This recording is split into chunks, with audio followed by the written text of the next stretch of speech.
오늘 말씀은 히브리서 1장 4절부터 14절 말씀입니다. 그가 천사보다 훨씬 뛰어남은 그들보다 더욱 아름다운 이름을 기업으로 얻으심이니 하나님께서 어느 때에 천사 중 누구에게 너는 내 아들이라 오늘 내가 너를 낳았다 하셨으며 또다시 나는 그에게 아버지가 되고 그는 내게 아들이 되리라 하셨느냐. 또 그가 맏아들을 이끌어 세상에 다시 들어오게 하실 때에 하나님의 모든 천사들은 그에게 경배할지어다 말씀하시며 또 천사들에 관하여는 그는 그의 천사들을 바람으로 그의 사역자들을 불꽃으로 삼으시느니라 하셨을 때 아들에 관하여는 하나님이여 주의 보좌는 영영하며 주의 나라의 규는 공평한 규이니이다. 주께서 의를 사랑하시고 불법을 미워하셨으니 그러므로 하나님 곧 주의 하나님이 즐거움의 기름을 주께 부어 주를 동류들보다 뛰어나게 하셨도다 하였고 또 주여 태초에 주께서 땅에 기초를 두셨으며 하늘도 주의 손으로 지으신 바라 그것들은 멸망할 것이나 오직 주는 영존할 것이요 그것들은 다 옷과 같이 낡아지리니 의복처럼 갈아입을 것이요 그것들은 옷과 같이 다 변할 것이나 주는 여전하여 연대가 다함이 없으리라 하였으나 어느 때에 천사 중 누구에게 내가 내 원수로 내 발등상이 되게 하기까지 너는 내 우편에 앉아 있으라 하셨느냐.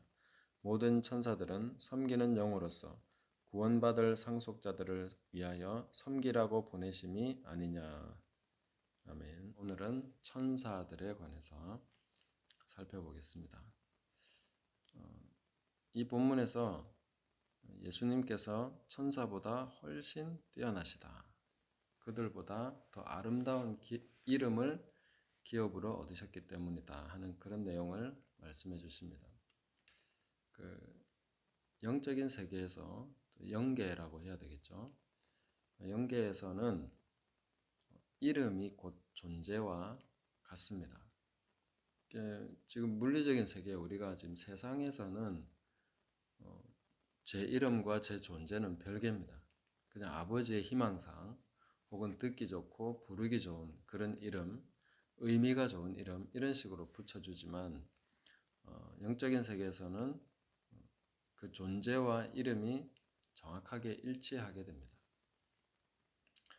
보통 학명이라 할 수 있을 정도로 그죠? 학명은 그 존재를 정확하게 규명하기 위해서 이름을 붙여주는 것이지 않습니까? 그래서 영적인 세계에서는 학명보다 훨씬 더 존재를 정확하게 규명하는 그것이 바로 이름입니다. 그래서 이 아름다운 이름, 더 뛰어난 이름을 가졌다 하는 것은 곧 그 존재가 그러하다 하는 것이죠.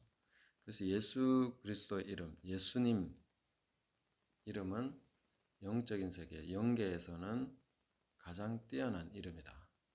그 이름이면 다 통한다는 거죠.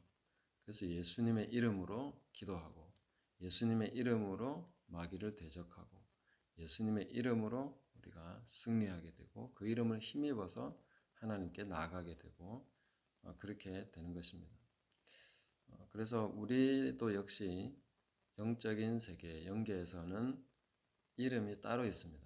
하나님께서 흰 돌을 주시고 그 위에 이름을 새긴 것이 있는데 그것을 받는 자밖에는 아는 자가 없다 이렇게 말씀하셨죠. 그래서 우리도 영계에서는 새로운 이름을 가지게 될 것입니다. 아마 거듭난 주님의 백성들은 그 이름을 아버지께서는 알고 계시고 또 그 이름을 영적인 세계에서는 이미 정해져 있을 것이다 이렇게 볼 수 있습니다. 나중에 우리도 알게 되겠죠. 내 존재를 규명하는 진정한 이름이 따로 있다 하는 것을 볼 수 있습니다. 그래서 아브라함을 아브라함이다 이렇게 고쳐서 부르시죠. 야곱을 이스라엘이라 이렇게 부르시는 것은 그 존재를 규명하는 이름이 된다는 것이죠. 자, 이런 부분을 우리가 좀 염두에 두면 좋겠고요. 그 다음에 천사에 대해서 우리가 좀 더 살펴볼 것은 좀 일반적인 내용을 살펴보고 그 다음에 우리 자신에게 해당되는 내용, 더 깊이 해당되는 그런 내용을 살펴보겠습니다. 대개 천사들은 인간보다 먼저 창조함을 받았다. 피조물이죠. 그렇게 알려져 있고 또 일반적으로 그렇게 받아들여지고 있습니다. 근데 그 천사들 중에 3분의 1이 타락했다. 본문은 그렇게 명확한 내용이라 할 수는 없지만 계시록 12장 4절에 보면 이제 하늘의 별들을 3분의 1을 끌어다가 땅에 던졌다. 그런 내용이 있습니다. 그것을 근거로 해서 대개는 3분의 1이 타락해서 사탄과 같이 하나님을 대적하는 편에 섰다. 이렇게 보고 있습니다. 그런데 여기서 우리가 더 중요하게 봐야 될 것은 3분의 1의 타락보다는 3분의 2는 그대로 있다는 거죠. 2배나 많은 수의 천사들은 하나님 편에서 그대로 오늘 본문에 나오는 것처럼 섬기는 영으로서 구원받을 후사들, 상속자들을 섬기라고 지금 계속해서 보내심을 받고 있고 그 사역을 감당하고 있다 하는 것을 우리가 알아야 되겠습니다.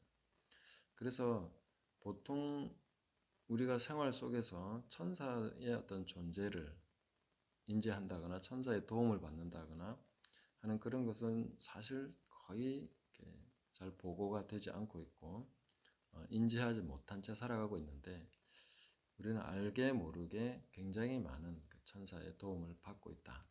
이렇게 볼 수 있겠습니다.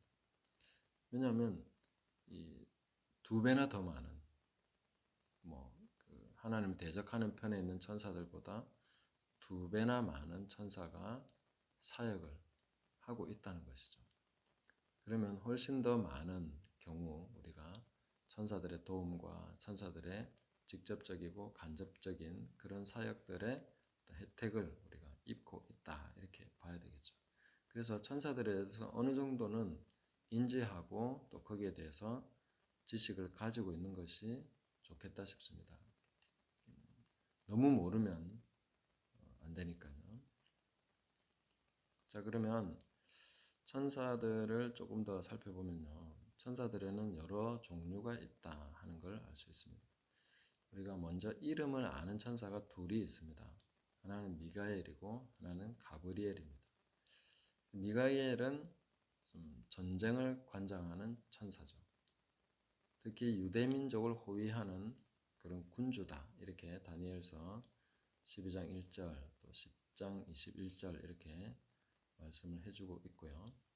또 계시록 12장 7절에서도 마귀와의 싸움에서 그 미가엘과 그를 따르는 그 군대 사자들 이렇게 내용이 있습니다. 그래서 미가엘이라는 천사는 그 전쟁을 하는데 가장 대장으로서 그렇게 싸우는 천사다 이렇게 볼 수 있겠습니다.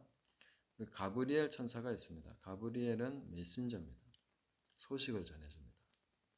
그 다니엘서에서도 그 다니엘에게 깨달음을 주기 위해서 응답을 주기 위해서 왔고 예수님의 탄생과 관련해서 엘리사벳과 마리아에게 소식을 전해주러 온 사람이 아니라 천사가 바로 가브리엘이죠. 그냥 단지 메신저로서 소식만 전해주는 것이 아니라 깨달음과도 관련이 있습니다. 그래서 깨닫게 해주라 이렇게 말씀을 하고 있죠. 이렇게 이름을 아는 천사가 둘이 있고 그 나머지 천사들도 아마 이름이 다 있을 것인데 대개 그 이름을 잘 밝히거나 이름을 내고 활동하지 않는다 하는 것을 알 수 있습니다. 이것은 그 천사들의 겸손함이라고 볼 수 있겠죠. 하나님 편에서 하나님 편에 선 천사들은 그 하나님과 가장 그 성품적으로나 다 연결이 되어 있기 때문에 똑같이 하나님과 같이 자신을 드러내거나 이렇게 이름을 내고 활동하는 이런 식으로 하지 않는다 하는 것을 알 수 있겠습니다. 겸손하다는 것이겠죠.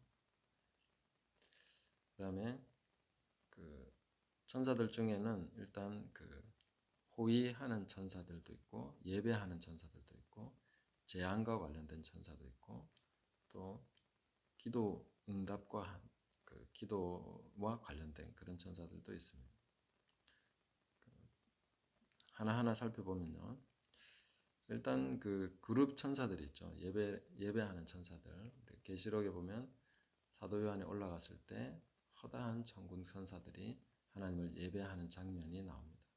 그리고 예수님의 탄생 시에 또 그 베들레헴의 목자들에게 나타났던 그 합창하고 찬송을 불렀던 그 천사들이 있죠.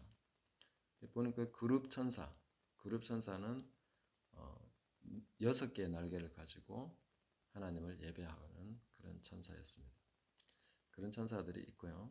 또 다른 천사들은 또 에덴 동산을 호위할 때 어떤 지키거나 방어하거나 하는 이런 것을 담당하는 천사들이 있다 볼 수 있습니다. 그 다음에 재앙과 관련된 천사들이 있습니다.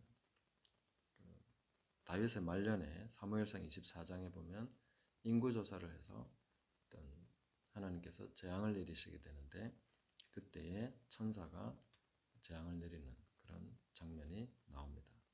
우리 계시록에서도 7대접 천사들 있습니다.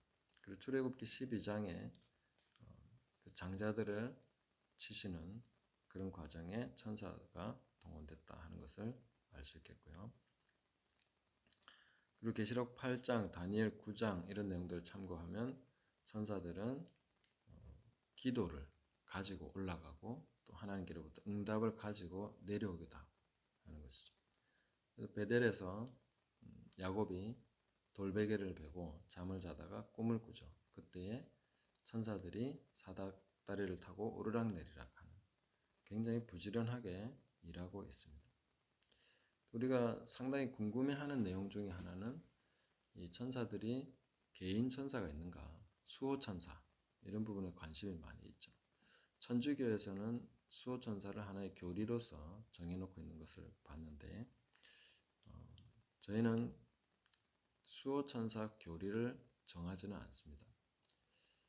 칼빈의 그 내용들을 기독교 강요 이런 내용들을 보면 천사에 관해서는 물론 수호천사에 관해서 어느 정도 우리가 수긍할 수 있는 내용이 있지만 충분하지는 않다.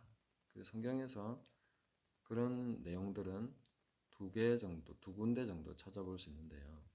마태복음 18장 10절에 보면 그 어린아이들에 대해서 그들의 천사들이 그 하늘에서 내 아버지 얼굴을 항상 뵙는다 이렇게 표현하신 대목 그 외에는 거의 나오지 않는데 사도행전에 베드로가 감옥에 갇혔을 때 그의 이제 기도하고 있는 장소에 베드로가 찾아왔죠. 천사가 꺼내줬어요. 그렇게 해서 왔는데 사람들이 그 베드로가 직접 온 줄을 믿지 못하고 로데가 계속 아니 베드로가 진짜 왔다고 이렇게 주장하니까 그 사람들이 하는 말이 그러면 그의 천사가 왔나 보다. 이제 죽었으니까 베드로를 담당한 천사가 왔나? 이렇게 이제 생각을 한 거죠.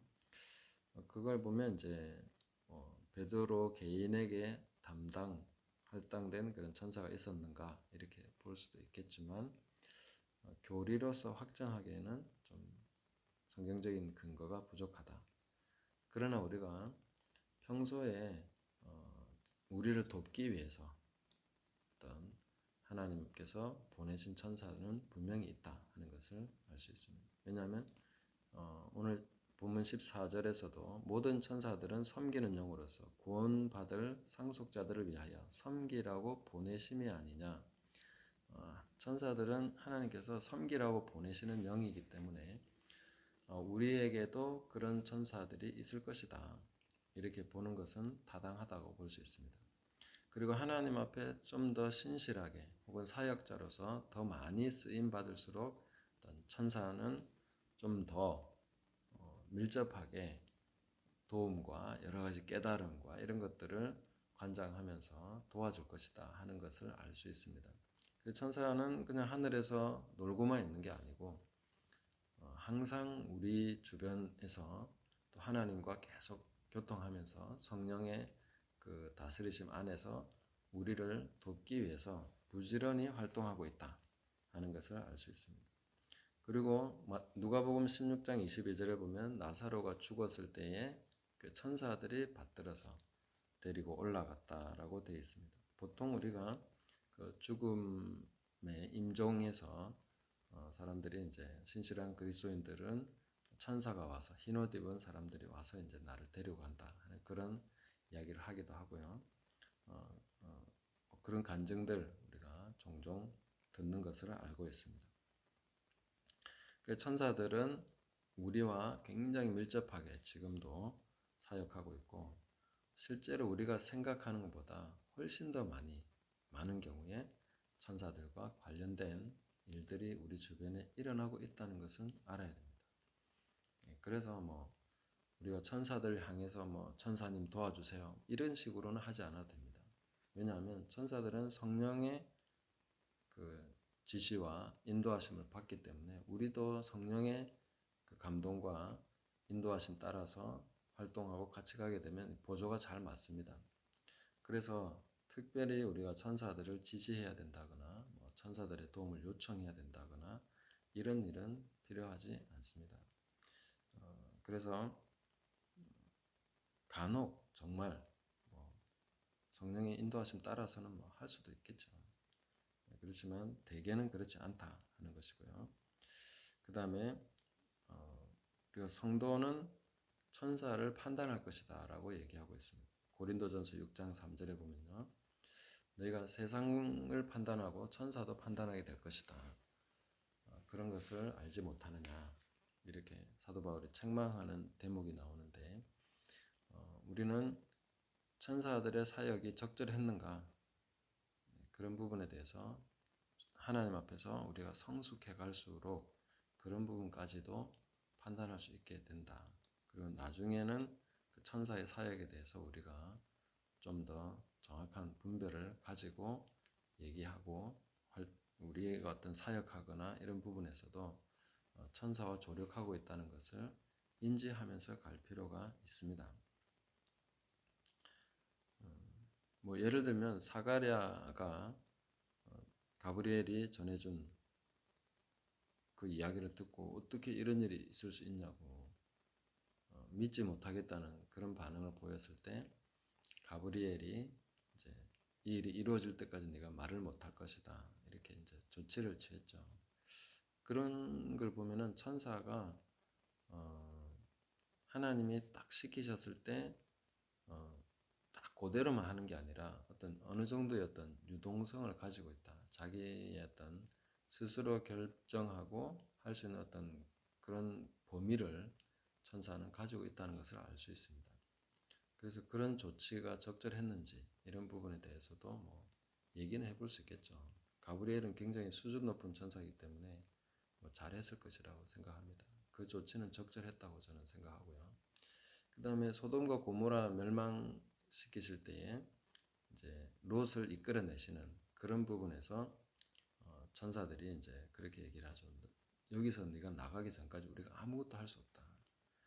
아마 하나님께서 아브라함의 기도를 들으실 때 아브라함이 롯에 대해서 언급하지는 않았지만 하나님께서 그 아브라함 마음을 아시기 때문에 롯에 대해서 천사에게 특별한 지시를 내리신 것 같습니다.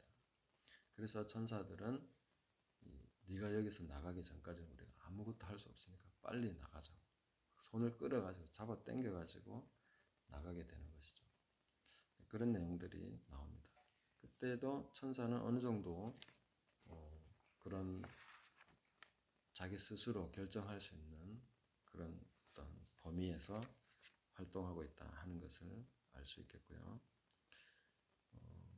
그래서 그런 부분에서 천사가 제대로 한 게 맞는가 또 우리가 사역할 때나 예배할 때나 천사의 도움은 항상 있는 거기 때문에 그런 부분에서 천사들은 또 우리가 막 천사가 잘했니 못했니 따진다는 것은 아니고 이런 부분에 대해서 꼭 하나님 앞에 천사의 도움을 인하여서 하나님께 감사드려야죠.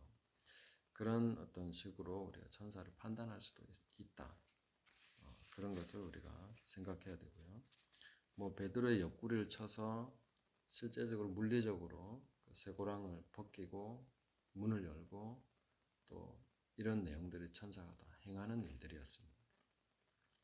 천사들은 실제로 물리적인 세계에 영향력을 행사할 수도 있다는 것이죠. 어떤 경우에는.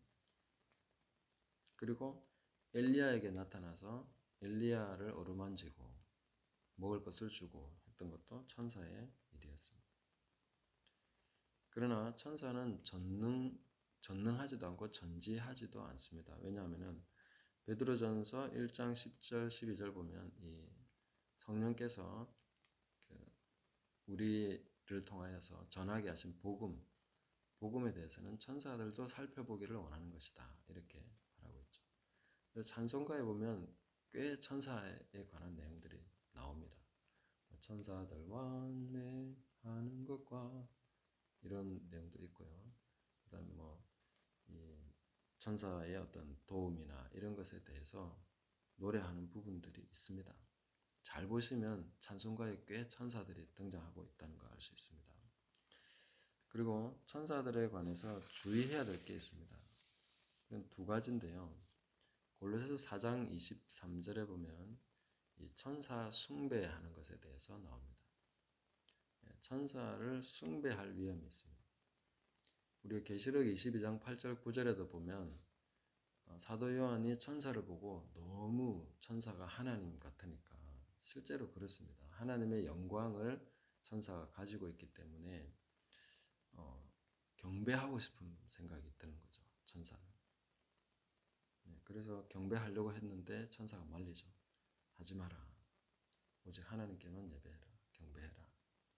이렇게 말하고 있습니다. 천사 숭배의 위험. 우리가 천사에 대해서 인지하고 천사의 도움과 이런 것들을 우리가 어느 정도 파악을 하고 조력하는 이런 부분은 필요하지만 천사를 숭배해서는 안 된다는 거죠. 오히려 성도가 천사를 판단해야 된다는 것. 그렇게 인식해야 되겠습니다. 그 다음에 사탄도 광명의 천사로 자기를 가장한다. 이렇게 말씀하고 있죠. 그러니까 속을 수도 있다는 거죠. 가짜 천사가 있을 수도 있다. 천사인데 그 광명의 천사로 가장한 사탄으로서 볼 때도 있다. 이 부분 때문에 이런 부분 때문에 천사는 굉장히 위험해. 우리가 천사에 대해서 막 관심 가지는 것은 좋지 않아. 이렇게만 생각하는 것은 좀 너무 심하죠. 왜냐하면 이런 위험성이 있음에도 불구하고 천사들은 엄청나게 많은 광범위한 활동 그리고 지속적으로 우리 삶에 연관되어서 지금 함께 가고 있는 중입니다. 그래서 천사에 대한 바른 지식을 가지고 바르게 판단하면 되는 것이죠. 교통사고의 위험이 있다고 해서 자동차 운전 절대로 하면 안 돼. 이런 식으로 나가면 안 되죠. 이 사고의 위험 때문에 안 된다고 하면은 비행기나 뭐나 아무것도 우리가 할 수 있는 건 아무것도 없습니다. 영적인 세계도 마찬가지죠. 천사를 숭배할 위험도 있고 광명의 천사에게 속을 위험도 있습니다. 그렇지만 그 나머지 엄청나게 많은 유익들을 우리는 천사를 통해서 받고 있기 때문에 천사에 대해서 올바른 지식을 갖는 것이 훨씬 더 중요하다. 그리고 바르게 함께 조력하는 것이 필요하다.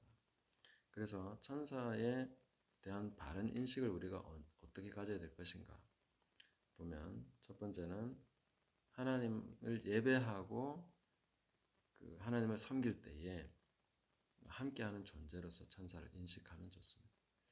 보통 예배하는 자리에는 천사가 와 있다고 보면 됩니다. 그리고 기본적으로 우리가 하나님을 찬양한다고 할 때는 보좌 앞에서 하는 것입니다. 어떤 사람들은 보좌에 올라갔다 왔다 하는 그런 간증을 하기도 하는데요. 예배하는 자는 다 보좌 앞에서 예배하는 것입니다. 우리가 허공에다 대고 하는 거 아니지 않습니까? 그럼 사도 요한이 계시록에서 올라가서 예배한 것이나 우리가 이 땅에서 하나님을 찬양하는 자리에서 찬양하고 있는 것이나 같은 위치입니다. 기본적으로 우리의 위치는 예수 그리스도와 함께 하나님 보좌 우편에 앉아 있는 위치입니다. 그래서 우리가 기도하고 예배할 때에 하나님을 예배하는 그 자리에 천군 천사들이 함께 있다는 인식을 갖는 것은 굉장히 예배에 많은 도움을 줄 수 있습니다. 그냥 인식, 우리의 생각을 바꾸라는 것이 아니라 현실이기 때문에 그렇게 알고 있어야 된다는 것이죠. 그리고 천사들은 우리 조력자입니다. 그리고 동력자입니다. 함께 같이 메이트죠. 서로 이렇게 도와주는 전쟁의 전우고 서로 이렇게 친구고 그 다음에 일할 때 같이 함께하는 그런 협력자, 동력자가 됩니다. 그리고 천사는 우리를 보호해주는 존재로서, 우리를 도와주는 그런 존재로서요. 특별히 위급한 어떤 물리적인 상황에도 개입할 수 있는 것이 천사이기 때문에 어떤 사고 혹은 우리가 알지 못하는 영적인 공격, 부당한 공격이겠죠. 정당하게 우리가 뭐 어떤 범죄했을 때 당하는 그런 일은 천사도 도와줄 수 없겠지만 그런 마귀가 부당하게 우리를 공격하는 이런 부분에 대해서는 영적인 세계에서 그냥 자동으로 천사가 그런 부분에 대해서 싸우고 우리를 보호하는 역할을 하게 된다. 그렇게 볼 수 있습니다. 그리고 때때로 우리를 공급하는 자로서 특별히 재정적인 면이나 물질적인 면에서 아니면 어떤 그 특별한 공급을 위한 그 엘리야에게 떡과 물을 준 것처럼 이런 공급하는 그런 부분에서도 천사가 우리를 도와줄 수 있다 하는 것을 알아야 되겠습니다. 그리고 이제 천사와 우리와의 바른 관계 설정은 계시록 22장 8절 9절 한번 읽어보겠습니다. 계시록 22장 8절 9절.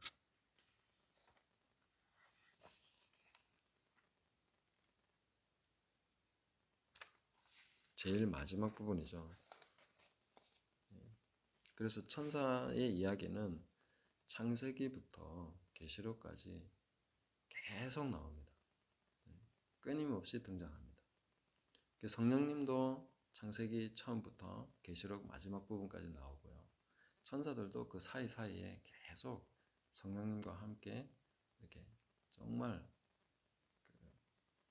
뭐라고 해야 되죠? 유기적으로 아주 자연스럽게 천사들이 같이 사역하고 있다. 성령의 어떤 인도하심 따라서 천사들이 계속 활동하는 그런 내용들이 성경에 가득하게 나옵니다. 그래서 우리가 천사에 대해서 좀 알고 우리 간단하게 살펴봤는데 이런 부분을 좀 제가 어떤 기회가 되면 특별히 어떤 특강을 통해서 천사에 관해서 좀 더 심도 있게 한번 쭉 다루면 참 좋겠다 싶습니다. 왜냐하면 성도의 삶이 천사와 아주 밀접하게 관련이 있는데 이런 것들을 좀 알고 있으면 얼마나 도움이 되겠습니까? 또 우리가 최소한 심적으로도 도움이 되고 영적인 면에서는 실제적인 도움을 주는 거기 때문에 또 물리적인 세계까지 천사는 개입해서 도움을 주는 거기 때문에 이런 부분에서 우리가 좀 더 알고 있으면 신앙생활이 한층 더 즐거워지지 않겠는가 이렇게 생각합니다. 천사와 바른 관계 설정은 22장 8절 9절을 보면 이렇게 나옵니다. 이것들을 보고 들은 자는 나 요한이니 내가 듣고 볼 때에 이 일을 내게 보이던 천사의 발 앞에 경배하려고 엎드렸더니 그가 내게 말하기를 나는 너와 내 형제의 선지자들과 또 이 두루마리의 말을 지키는 자들과 함께 된 종이니 그리하지 말고 하나님께 경배하라 하더라. 천사는 형제로 불리는 걸 좋아하는 것 같습니다. 내 형제의 선지자들과 또 이 두루마리의 말을 지키는 자들과 함께 된 종이니 자, 주님의 종이고 우리도 주의 종이죠. 천사도 주의 종이죠. 우리도 형제죠. 천사도 형제죠. 이렇게 서로 굉장히 동력 관계로서 형제로서 천사는 불림을 받기 원하고 그렇게 대우받기를 원한다 하는 것을 알 수 있습니다. 네, 그래서 천사들은 뭐 남자와 여자 이렇게 구분되는 것은 아닌 것 같고요. 그렇다고 중성이라고 하기는 그렇고 그냥 시집가고 장가가는 어떤 그런 몸이 아닌 영광스러운 몸으로서 존재하게 된다. 우리도 부활하게 되면 천사들과 같이 영광스러운 몸으로서 하나님과 함께 영원히 천국에서 살아가게 될 것이다 하는 것을 생각하시고 우리 신앙의 실제와 아주 깊은 연관이 있는 이 천사에 대해서 오늘 살펴봤는데 이런 내용들을 잘 인지하시고 또 기도하실 때 천사가 나를 도와준다. 예수님이 기도하실 때도 천사가 도와줬고 또 우리가 기도할 때도 천사가 도와준다. 그리고 응답을 가지고 오기도 하고 우리가 기도하는 것을 하나님께로 가지고 올라가기도 하고 때때로 우리를 보호하기도 하고 사자굴 속에서 다니엘을 도와줬던 천사 또 우리의 삶 속에서도 굉장히 밀접하게 조력하고 형제로서 동력자로서 이렇게 함께하는 천사에 대해서 하나님께 감사하시고 이런 천사가 있다는 것에 대해서 나를 도와주는 천사가 있다는 것에 대해서 하나님께 감사하시면서 오늘도 좀 더 성령님과 함께 천사의 존재에 대해서도 인지하면서 그렇게 하나님께 감사하시면서 영광 돌리시면서 살아가는 복된 하루 되시기를 예수님의 이름으로 축복합니다.